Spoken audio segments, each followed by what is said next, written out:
Bonjour à toutes et à tous et bienvenue dans Storytelling, le podcast traitant d'un événement advenu dans le rap en décortiquant les faits dans leur entièreté, ainsi que l'œuvre proposée par l'artiste. Aujourd'hui, je reviens sur le rappeur Danny Brown au sein de son passé chaotique dans sa ville natale et l'œuvre qui en sera inspirée.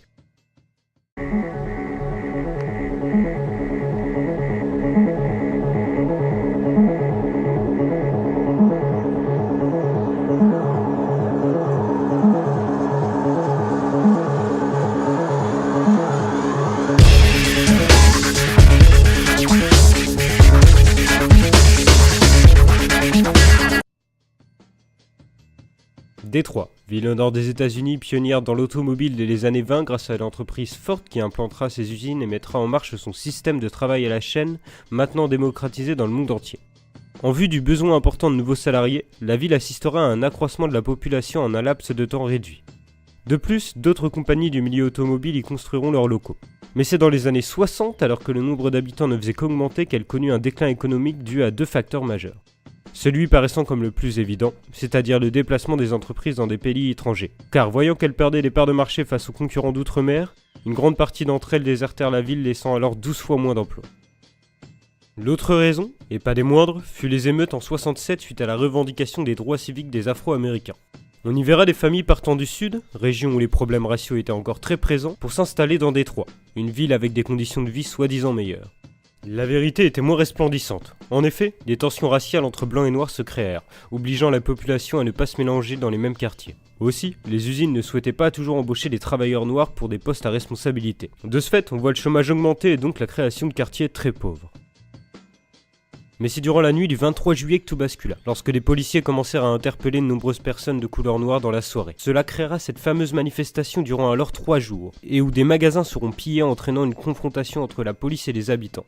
Les événements causeront des pertes humaines et matérielles. À ce moment-là, vous devez peut-être vous demander la raison pour laquelle je vous introduis cette courte histoire. Tout simplement pour vous situer le contexte dans lequel le rappeur Danny Brown a grandi, et également Eminem par la même occasion. C'est-à-dire entre le manque d'argent, la circulation de drogue en abondance, et parmi les OG donnant un climat de non-sécurité. Il commencera sa carrière en 2002 dans un groupe se nommant Reserve Dogs, référence au film de Tarantino. Il se distingue par sa voix criarde et son look extravagant. Le rappeur à la dent au moins se verra propulsé au devant de la scène lors de sa carrière solo au début de la décennie avec 2 projets dont l'un intitulé XXX, recevant un accueil majoritairement positif auprès du public.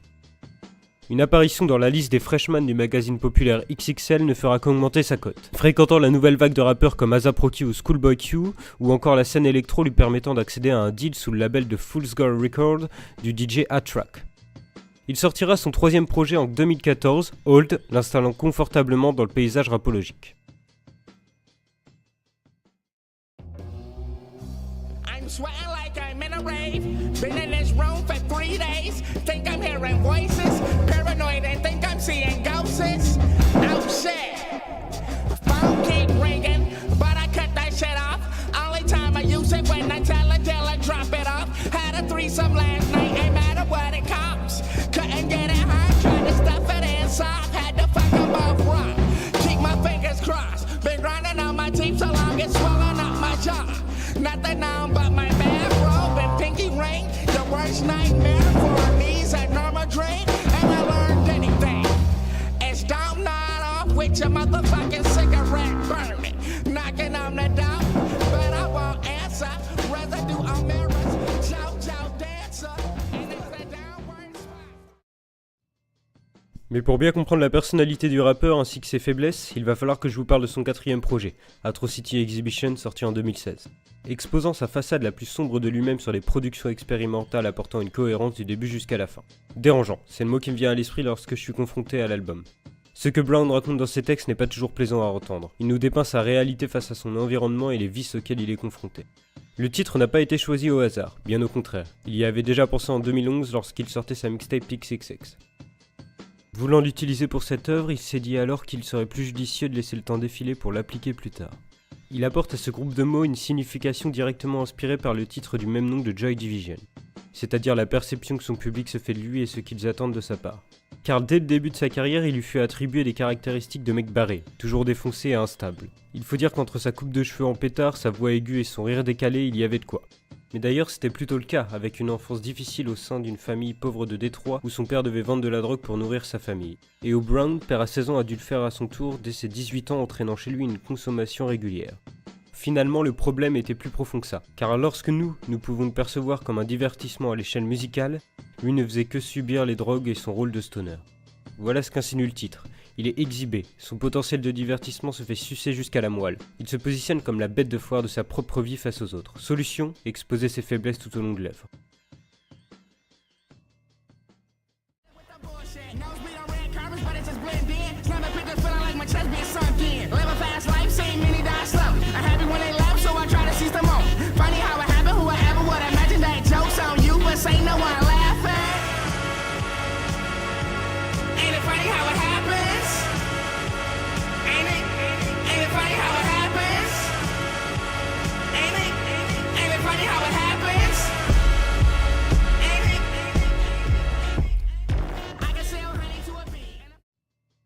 Premièrement, on doit prendre en compte un élément primordial pour comprendre l'album.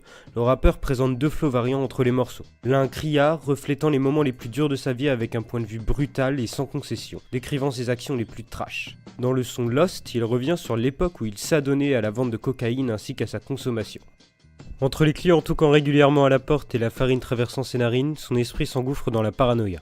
Le visuel proposé reconstitue d'ailleurs très bien cet état avec des plans en contre-plongée vers le visage de Danny, parsemé de gouttes de sueur lors de ses moindres déplacements. L'autre flow est plus calme, presque comme s'il nous parlait, citant les émotions qu'il a pu ressentir dans les pires périodes. D'une manière platonique, sans vouloir recréer les sensations qui l'ont parcouru.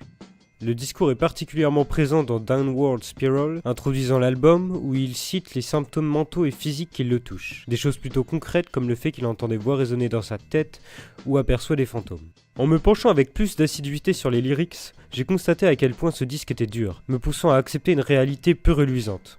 Par exemple, dans Tell Me What I Don't Know, il nous raconte la routine dévastatrice de sa jeunesse pour ensuite, d'un air dépité, nous demander s'il y aurait quelque chose qu'il n'aurait pas vu ou vécu tout en citant les faits.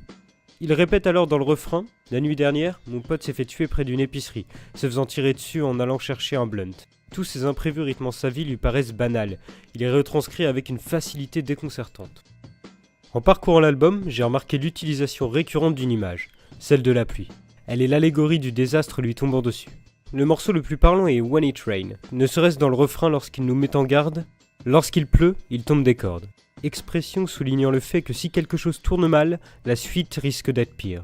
Ou bien dans Today, mentionnant « Tir au niveau du torse, pluie de sang, après la tempête, les mères se mettent à pleurer, les enfants se questionnent.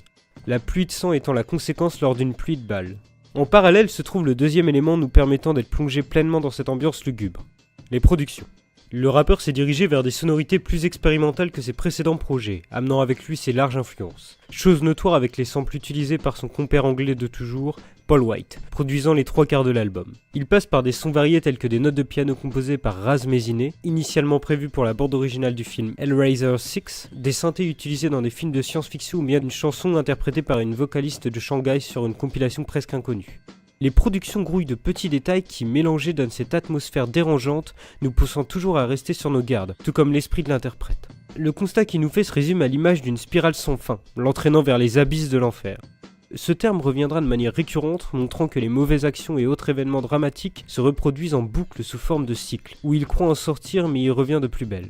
Cette routine rythmée par les violences, les situations précaires et les drogues en tout genre, des circonstances ayant pour effet d'effacer les émotions menant sans le savoir à la dépression.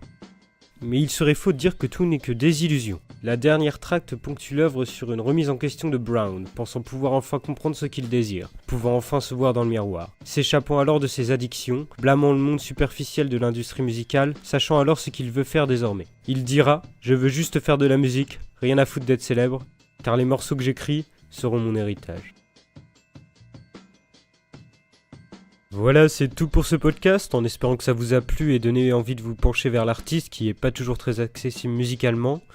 Je vous conseille en tout cas le projet Hold, son 3e album, qui est une bonne porte d'entrée. Et sur ce, je vous souhaite une bonne journée et on se retrouve à la semaine prochaine pour un nouveau podcast, un nouveau rappeur et une nouvelle œuvre. Bye.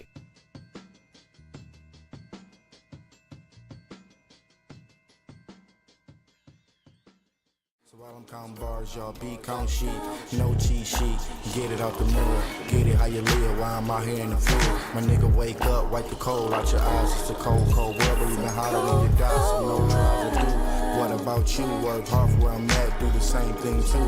Alive, locked up, wishing they was like you. Got a letter from my nigga saying he be out in June. Been down for a minute, and every since thing ain't been the same, so I'm missing my nigga. Staring at the ceiling, thinking how far I came. Was trapped in the storm, but I made it out the rain.